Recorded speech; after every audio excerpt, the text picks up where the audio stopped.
Baru saya putuskan jual karena ada suatu seperti ini kan kasus khusus. Mungkin saatnya saya jual, saya pertimbangkan gitu, saya jual habis gitu. Sekitar berapa? 31.50. Ya, saya Pak Daniel pegang dari 385, kemudian jual di 3150. Berarti kurang lebih sekitar 8 kali lipat ya Pak ya. Luar biasa. Tips yang biasa saya lakukan adalah sebelum membeli, saya buka laporan keuangannya, itu sampai di detailnya, laporan keuangan detail kan di pos pinjaman yang diterima itu kan pasti ada rinciannya, pinjaman dari perusahaan, dari bank mana saja. Nah itu saya cukup pegang beberapa bank yang kira-kira kita anggap konservatif, ya contohnya anggap aja BC Alam.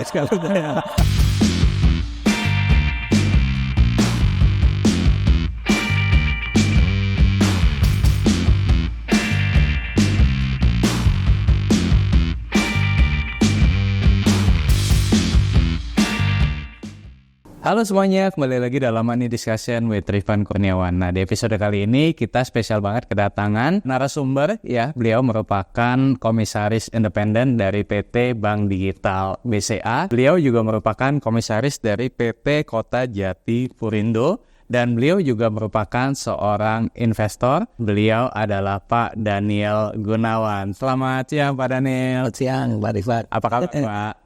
Baik. Sehat ya Pak ya? Sehat. Oke, nah jadi teman-teman ya, di episode kali ini saya pengen belajar juga nih dari Pak Daniel ya mengenai sepak terjang beliau ya. Pak Daniel kan sudah 20-30 tahun di perbankan ya Pak ya, di perbankan, kemudian juga saat ini menduduki posisi komisaris juga, pengalaman investasinya juga udah lama. Nah sebelumnya mungkin boleh diceritain sedikit gak Pak mengenai pengalaman Pak Daniel nih Pak di market mungkin Pak. Nah kalau Pak Daniel sendiri masuk di market itu di tahun berapa Pak? 89-90 itu saya pernah belajar market di Forex ya. Waktu itu memang belajarnya technical analysis ya. Baru saya masuk lagi ke market ini pasar modal sekitar tahun 2002 ya. Tapi waktu itu juga masih belum menemukan metode yang baik untuk menganalisa saham gitu ya. Sampai mungkin tahun 2010 ke atas, ketika 11-12 itu saya mulai baca buku-buku Warren Buffett ya. Dari situ saya lihat ini kayaknya yang benar ini. Nah terus sekitar tahun 2017 atau 18 saya lupa ya, itu belajar dari Pak Rifan untuk metodenya, ikutin ajaran dari Pak Rifan dan juga beberapa ketemu juga dengan Pak Lo Keng Hong itu belajar wisdomnya. I see. Berarti kan Pak Daniel kan dari 2002 ya, sekitar 2002, sekarang 2024 berarti kurang lebih dari 20 tahun lebih ya, 22 tahun ya Pak ya. Nah mungkin pertanyaan saya Pak, ketika membeli saham, apa yang Pak Daniel paling perhatikan Pak? Mungkin dari sisi kualitatif atau dari sisi kuantitatifnya Pak? Yang utama sih kinerja sama GCG-nya ya, dua itu ya. Kinerjanya bisa paling gampang lihatnya dulu ya adalah PER dan PBV-nya. Dua itu yang kalau itunya sudah bagus, GCG-nya bagus, biasanya saya putuskan untuk beli sambil lihat ya indikator yang lain gitu, timingnya kira-kira gimana gitu. Beberapa kali saya membeli saham karena isu, jadi masa depan. Jadi tapi setelah beberapa tahun terakhir ini saya sadar bahwa kayaknya membeli saham itu harus membeli masa lalu, jangan membeli masa depan gitu. Karena masa depan itu belum pasti. Kalau masa lalu sudah jelas track recordnya, sudah berubah. Akhirnya saya memutuskan sudah track recordnya perusahaan menguntungkan dari tahun ke tahun gitu ya. Kemudian juga membagikan dividen dari sisi GCG-nya. Dia perhatian juga terhadap pemegang saham kecil. Ya di situ saya putuskan membeli saham-saham yang melihat kinerja masa lalunya. Betul. Nah, yang saya mau tanya juga Pak Daniel, kan Pak Daniel sekarang sebagai seorang komisaris ya Pak ya. tadi komisaris independen di Bank Digital Asia, Bank Digital BCA juga, kemudian digital di Kota Jatifurindo juga. Nah, yang saya mau tanyakan adalah boleh di-share nggak Pak mengenai GCG? Tadi kan Pak Daniel juga sempat menyampaikan soal GCG. Sebenarnya kalau kita ingin melihat GCG sebuah perusahaan baik atau tidak, itu dari sisi apa sih Pak? Kalau dari sisi Pak Daniel? Ya, mungkin saya bisa sharingkan juga ya. Menurut saya keberhasilan saya di dunia saham publik ini juga, saya kebetulan juga menggunakan metode ini untuk membeli saham perusahaan dari kakak saya. Ya. Dari situ saya mencoba perusahaan ini, valuasinya sebenarnya idealnya di harga berapa saya beli. Ya, saya belajar menganalisa keuangan juga di situ. Nah, di situ baru kita bisa menentukan. Nggak bisa kan mungkin kita hanya lihat feelingnya untuk menawar sahamnya. Nah itu. Nah kalau untuk perusahaan publik, nah memang itu sulit ya. Tapi ya beberapa metode yang saya lakukan ya dari berita-berita gitu ya. Ada yang mengajarkan lihat aja kasus-kasus dari PT perusahaan itu di googling gitu ya. itu untuk melihat GCG-nya. Kayaknya banyak kasus. Jadi dilihat apakah ada kasus atau tidak di perusahaan tersebut itu ya Pak ya. Terus kebetulan saya di perbankan ya biasanya orang-orang bank itu sudah biasa ya, kita bisa banyak teman, bisa tanya-tanya kira-kira perusahaan ini bagaimana gitu. Nah mungkin tips yang biasa saya lakukan adalah sebelum membeli saya buka laporan keuangannya. Itu sampai di detailnya, laporan keuangan detail kan di pos pinjaman yang diterima itu kan pasti ada rinciannya, pinjaman dari perusahaan dari bank mana saja. Nah itu saya cukup pegang beberapa bank yang kira-kira kita anggap konservatif. Ya contohnya anggap aja BCA lah. Terus sekarang mungkin saya lebih banyak lihat dividen juga karena saya beli saham mungkin berbeda dengan kebanyakan orang sekarang karena kita lihat track record masa lalu ya, saham-saham yang memperhatikan pemegang saham kecil gitu tetap mau membagikan dividen dengan persentase yang tertentu, itu mungkin jadi pertimbangan saya kalau sekarang lebih banyak itu. Berarti kalau tadi saya tangkap setidaknya ada 3 poin nih ya Pak ya. Yang pertama kita lihat kita lihat historicalnya, apakah grup tersebut atau perusahaan tersebut pernah punya rekam jejak yang buruk atau tidak, seperti itu ya dari sisi direksi atau komisarisnya. Kemudian yang kedua, Pak Daniel tadi juga melihat apakah perusahaan tersebut bisa mendapatkan pembiayaan dari bank-bank yang memang kita anggap trustable. Salah satu contohnya misalkan di BCA itu ya Pak. Jadi kalau misalkan perusahaan ini bisa dapat keuangannya dapat dari BCA, nanti kita bisa anggap GCG-nya baik gitu ya Pak ya. Kemudian yang ketiga tadi adalah mengenai dividen. Jadi kalau misalkan perusahaan ini aktif atau rutin membagikan dividen, maka kita bisa melihat bahwa perusahaan tersebut memiliki GCG yang baik. Kurang lebih seperti itu ya Pak ya. Bahkan ini juga mungkin sharing buat saya sering pada anak-anak muda yang karyawan juga saya challenge untuk belajar saham sampai sebagai karyawan, tapi dividen kita lebih besar dari gaji kita. Itu jadi itu kerja begitu tenangnya gitu, kita pasti punya itu bisa terjadi. Nah, memang itu nggak mudah, tapi ada contohnya saya bisa mengalami itu. Menarik itu kalau bisa kita dan itu saya sempat diskusi dengan anak-anak, wah mana bisa Pak? Loh bisa terjadi gitu ya. Jadi itulah yang membuat nanti kita pensiun dari karyawan juga sudah tenang rasanya kalau ada dividen yang sudah lebih dari ini income kita. Ini pastinya jadi inspirasi juga nih buat teman-teman ya kan, pasti juga pengen passive income bisa lebih besar daripada active income. Pak Daniel, tadi kan Pak Daniel sempat mention ya waktu tahun 2017-18 pernah ikut waktu itu workshop ya Pak ya di bursa ya. Waktu itu saya adakan juga, terus 2021 Pak Daniel juga sempat ikut yang stock market mastery ya Pak ya. Nah mungkin kalau boleh saya tanya Pak, kira-kira kenapa nih Pak Daniel kan dengan pengalaman yang panjang pastinya lebih melek keuangan, lebih melek investasi, tapi juga masih tertarik gitu Pak untuk mengikuti kelas dan workshop Stock Market Mastery. Dan kalau boleh di-sharing kepada teman-teman, kira-kira apa aja yang Pak Daniel dapatkan Pak dengan mengikuti workshop tersebut Pak? Ya, tentunya kita ini harus terus belajar ya. Jadi tahun 2010 ke atas saya baru membaca buku-buku Warren Buffett, itu lebih belajar tentang wisdomnya. Tapi kalau dari Pak Rifan, mungkin dari yang lain di YouTube itu mungkin secara teknisnya. Di Warren Buffett sebenarnya juga menasihatkan kita untuk belajar ke gurunya ya. Di buku Intelligent Investor itu kan menghitung margin of safety gitu misalnya, kemudian menghitung valuasi nilai intrinsik dari perusahaan ini. Nah itu kita belajar dari Pak Rifan, makanya saya ikut tetap belajar kelas-kelasnya. Bahkan kalau sekarang sudah ikut kelas yang mastery dari Pak Rifan, nanti ada dibagikan cheat sheet, kita sudah tinggal ini nggak perlu ngitung lagi, tapi kan kita tahu cara menghitungnya. Oh didapatkan dari sini. Setelah itu kalau kita langsung dikasih kan bener enggaknya kita nggak tahu ini benar atau tapi ini kita percaya sudah dihitung dengan cara ini, kita tahu udah.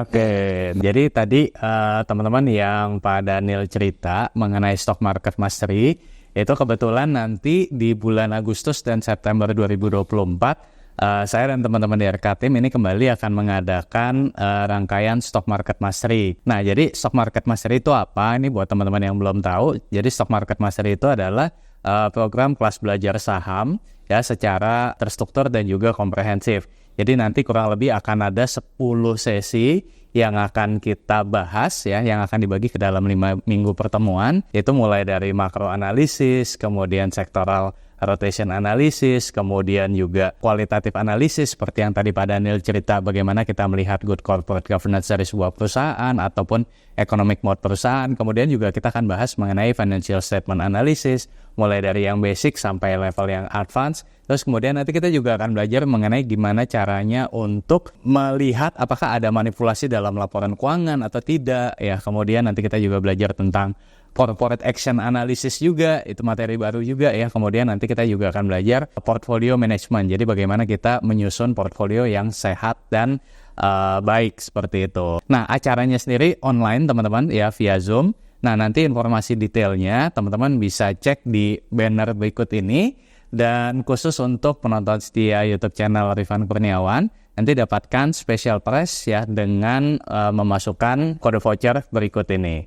Ya, jadi sampai ketemu di Stock Market Mastery. Oke, nah Pak Daniel, kita lanjut lagi ya Pak ya. Jadi tadi setelah Pak Daniel kan juga sempat mengikuti Stock Market Mastery. Nah, mungkin boleh diceritakan nggak Pak ke teman-teman success story di pasar saham? Mungkin boleh di-spill 1 atau 2 aja Pak. Untuk saham yang Pak Daniel nih pernah dapat profit yang cukup besar Pak di saham Pak. Sebenarnya saya jarang sekali menjual saham ya, karena ketika saya memutuskan membeli, saya belajar dari, kalau nggak salah ya, dari buku-buku Warren Buffett, orientasinya itu adalah selamanya. Kalau kita ya sama seperti saya ikut di membeli saham kakak saya di perusahaan yang tidak go public. Ketika membeli nggak berpikiran nanti bulan depan naik kita jual gitu enggak. Beberapa yang saya jual malah justru yang kurang bagus ya. Tapi kalau yang bagus dan apalagi memberikan dividen yang cukup besar, kita pegang terus. Salah satu yang sudah saya jual, nah ini kebetulan cerita MFIN, Mandala Multi Finance ya. Itu 10 atau kurang dari 10 tahun yang lalu saya beli di harga 385 ya. Nah, jarang. Nah, orang juga bilang ini tidak liquid kayaknya, likuiditas. Kalau teman-teman bilang liquid, tapi karena prinsip saya nggak akan jual, perusahaannya bagus, labanya juga relatif cukup konsisten. Ya kenapa takut ya, saya pegang terus ya, belajar juga dari Pak Lo Keng Hong, sabar yang penting ya. Kalau kita udah pegang perusahaan bagus yakin ya tinggal nunggu aja gitu. Terus memang baru-baru ini mungkin teman-teman juga semua sudah tahu apa ada grup besar yang masuk ya, MUFG. Nah itu langsung harganya tinggi ya, baru saya jual, saya putuskan jual karena ada suatu seperti ini kan kasus khusus. Mungkin saatnya saya jual, saya pertimbangkan gitu, saya jual habis gitu. Oke. Sekitar berapa? 3150. Ya. Jualnya 3150 ya Pak ya. Wow. 3150 ya. Berarti itu pengalaman yang menarik buat saya. Ya, saya Pak Daniel pegang dari 385, kemudian jual di 3150. Berarti kurang lebih sekitar 8 kali lipat ya Pak ya. Luar biasa. Wah, itu sih kenyang banget ya Pak. Nah, itu mungkin boleh di-share nggak Pak pengalaman Pak Daniel ya ketika berhasil mendapatkan profit multibagger di MFIN tadi Pak. Lesson learn-nya apa nih Pak yang mungkin bisa di-share ke teman-teman investor Pak? Pada saat itu sih memang saya lihat valuasinya. Mandala Multifinance ini ya saya juga tanya teman-teman kira-kira yang kira-kira tahu perusahaan ini gimana GCG-nya. Oh bagus, nggak masalah ini. Ya kemudian tadi lihat di laporan keuangannya dapat pinjaman dari bank mana. Saya lihat dari situ. Oh saya putuskan ini perusahaan bagus, saya beli. Lesson-nya ya kita ketika memutuskan membeli itu pikirkan jangka panjang sampai mungkin selamanya dulu gitu.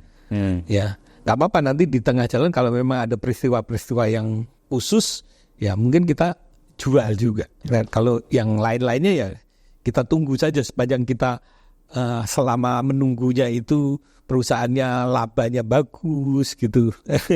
Ya kita sabar aja.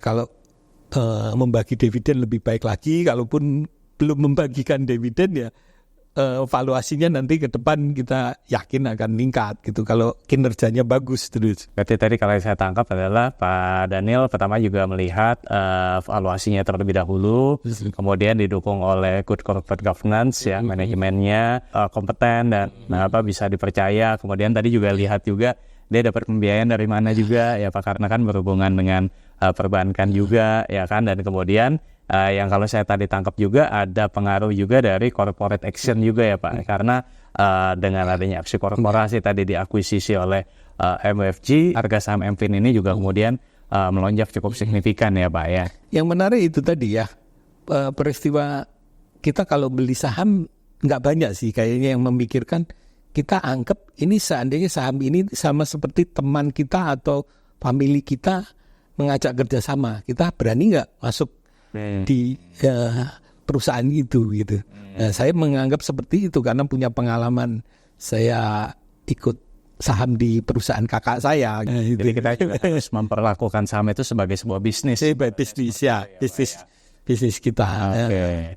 Pak Daniel, kalau saya boleh tanya Pak, apa yang paling membedakan Pak Daniel ya antara mungkin sebelum dan setelah mengikuti stock market mastery tadi Pak? Apakah mungkin dari segi conviction-nya menjadi lebih kuat atau seperti apa kalau dari pengalamannya Pak Daniel Pak? Lebih meyakinkan ketika ini saya kalau sudah secara perusahaan GCG-nya kita amatin oke gitu ya, terus hitung-hitungan valuasinya belajar dari Pak Rifan itu membuat kita lebih yakin lagi gitu. Conviction-nya ya kita bentuk ya Pak ya. I see. Dan tadi kalau misalkan selain untuk saham publik, tadi Pak Daniel juga cerita bisa bermanfaat juga untuk di yang non publik ya Pak ya. Non publik. Itu mungkin boleh diceritakan sedikit gak Pak mengenai apa yang bisa dipetik tadi Pak pelajarannya ke perusahaan non publik. Nah itu pengalaman yang sampai sekarang saya menjadi komisarisnya. Jadi bukan ini walaupun perusahaan kakak saya, tapi saya coba membeli sahamnya ya dengan harga yang saya ajukan penawaran, kemudian beliau juga mengajukan penawaran sampai akhirnya ketemu. Prinsipnya kan semuanya sama ya, cara menganalisa laporan keuangan gitu ya. Jadi apa yang diajarkan Pak Rifan ini juga bisa ketika kita bedanya kalau di perusahaan publik nunggu sampai harga kita mau beli berapa, tapi kalau dengan yang non publik ya kebetulan karena kita kenal family atau teman, kita kalau coba nawar saya ikut beli saham, kamu boleh nggak? Biasanya sebagian aja mungkin sampai 5% ya banyak yang nggak keberatan ya. Orang mulai mereka juga bisa lebih terbuka. Itu kan mereka juga belajar terbuka. Biasanya banyak yang mau ya. Karena dia juga akan belajar juga kalau ada orang lain bagaimana. Dan kita dengan belajar tentang keuangan, kita juga bisa memberikan advice juga gitu ya. Nah ini mungkin pelajaran dari Pak Arifan ini sangat bermanfaat juga, bisa dipakai untuk menganalisa ini valuasinya sebaiknya berapa saya boleh menawar gitu. Iya kan, bisa dipakai untuk itu. Mungkin Pak Arifan ngajar selama ini nggak sadar bisa ilmunya dipakai untuk sesuatu. Kalau yang ini kan hanya dipakai untuk saham publik kan nunggu, saya mau beli di harga sekian gitu. Tapi kalau misalkan ada opportunity di non publik kan kita bisa nawar, saya ini dengan laporan ini, saya ini boleh nggak saya beli ini persen dengan harga segini gitu. Jadi dan kebetulan ketemu ya oke, jalan gitu. Jadi rezeki malah. Dan rezeki sampai saat saya merasakan itu investasi yang sangat bagus juga. Sampai sekarang perusahaan berkembang, saya ikut ini gitu. Jadi memang harus investasi layar ke atas ya Pak ya. Investasi di saham publik maupun non publik. Oke, Pak Daniel, nggak kerasa nih kita udah ngobrol panjang kali lebar ya. Tapi tadi beberapa wisdom yang atau beberapa insight yang saya dapat dari Pak Daniel adalah pertama ya kita investasi adalah untuk jangka panjang ya Pak ya. Jadi kita jangan hanya melihat saham ini sebagai sebuah keuntungan jangka pendek, tapi kita perlu untuk melihat saham itu sebagai sebuah bisnis untuk keuntungan jangka panjang ya Pak ya. Kemudian tadi yang saya dapat juga dari Pak Daniel adalah kita melihat good corporate governance atau manajemen dari perusahaan tersebut ya. Di antaranya tadi teman-teman ya sudah mendengar ibarat apa kita bisa melihat dari track record-nya, kemudian juga apakah perusahaan tersebut juga mendapatkan pembiayaan dari bank-bank yang kredibel ya kan, kemudian juga apakah perusahaan tersebut mendapatkan dividen atau tidak. Yang ketiga kita juga perlu untuk bersabar ya Pak ya, karena ibaratnya tadi yang didapatkan Pak Daniel dengan profit 8 kali lipat ya juga mungkin bukan hanya hitungan bulanan ya, tapi tetap butuh tahunan seperti itu ya Pak ya. Oke, nah mungkin Pak Daniel sebelum kita tutup ada investment advice atau closing statement nggak Pak yang Pak Daniel pengen sampaikan ke teman-teman investor di rumah? Boleh Pak, silakan. Ya khususnya buat teman-teman yang sudah belajar investasi di masa muda, ya itu saya kadang sering salut ya, ketika baru lulus kuliah pun sudah berpikir untuk investasi. Itu sesuatu yang bagus, dan saya sarankan ini belajar wisdomnya dari orang-orang yang sudah terbukti. Warren Buffett, di Indonesia ada Pak Lo Keng Hong gitu ya. Belajar juga dari Pak Arifan ini ya, untuk lebih detail menghitungnya ya itu. Dan mungkin yang menarik adalah pikirkan bagaimana khususnya anak-anak muda yang sekarang ini jadi karyawan. Anda bekerja, mendapat gaji sebagai karyawan, tapi Anda juga punya usaha. Sampai penghasilan gaji dan dividen itu sama, atau bahkan dividen bisa lebih besar. Itu tantangan. Dan itu bisa. Pasti. Ya. Oke teman-teman, itu tadi podcast kita bersama dengan Pak Daniel Gunawan ya, yang telah 20 tahun lebih di pasar saham, dan beliau juga sudah menduduki posisi puncak ya sebagai komisaris independen di PT Bank Digital BCA dan juga PT Kota Jati Furindo ya. Dan saya yakin podcast ini bisa bermanfaat buat teman-teman ya. Nah, kalau kamu suka dengan podcast ini, jangan lupa untuk klik like, subscribe, share, dan juga jangan lupa nyalakan notifikasinya supaya nggak ketinggalan video-video yang lainnya. Akhir kata, atas nama Rifan Kurniawan dan tim, ya saya mengucapkan terima kasih dan sampai ketemu lagi di podcast berikutnya. Thank you semuanya. Thank you, Mbak Dani. Thank you.